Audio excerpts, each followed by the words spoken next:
स्थानिक स्वराज्य संस्थेच्या निवडणुका लागलेल्या असताना कायमच सगळेजण महाराष्ट्रामध्ये बोंबलत आहेत की मतचोरी होते। त्याचा पुरावा आमच्याकडे आहे आणि काही बाबतीमध्ये आम्ही सजेशन ऑब्जेक्शन पण घेतले होते, परंतु यादीमध्ये ती नावं आल्याचं आढळलं आहे। हे 1500 डबल मतदार आहेत आणि वॉर्ड वाईज आपण बघाल तर प्रत्येक वॉर्डमध्ये 200 ते 300 असे मतदार आणि असे ते 4000 फेक मतदार आहेत। हे आम्ही निवडणूक आयोगाला निदर्शनास आणून दिलं, निवडणूक अधिकाऱ्यांच्या संदर्भात बोललो, तहसीलदारांशी बोललो, परंतु ही नावं यादीमध्ये आहेत।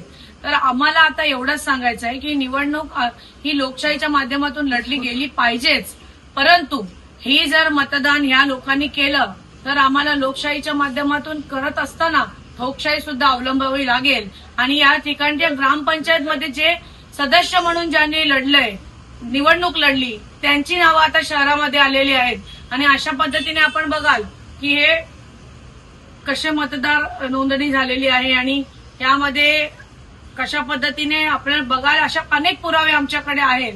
परंतु ही सगळी नावं आम्ही वेबसाईटवर आमच्या सोशल मीडिया अकाउंटवर किंवा पत्रकारांना सुद्धा देणार आहोत, परंतु ही नावं आता निवडणूक आयोगाने हात वरती केलंय, कारण ते सत्ताधाऱ्यांच्या हातातलं बावलं झालेलं आहे। हे मी जाहीरपणाने सांगते, कारण हे बोंबलून सुद्धा लोक जर ऐकतच नसतील तर आमच्याकडे आता काही पर्याय राहिलेला नाही। लोक जर आमच्या सोबत असतील, जनता आमच्या सोबत आहे, तरी सुद्धा ही जर 4000 आणि हे 1500 लोक मतदान असेल आणि इकडचे आमदार जर म्हणत असतील की आम्ही 4000 मतांनी निवडून येऊ, याचा अर्थच हे वोट चोरी ही आम्ही देणार नाही।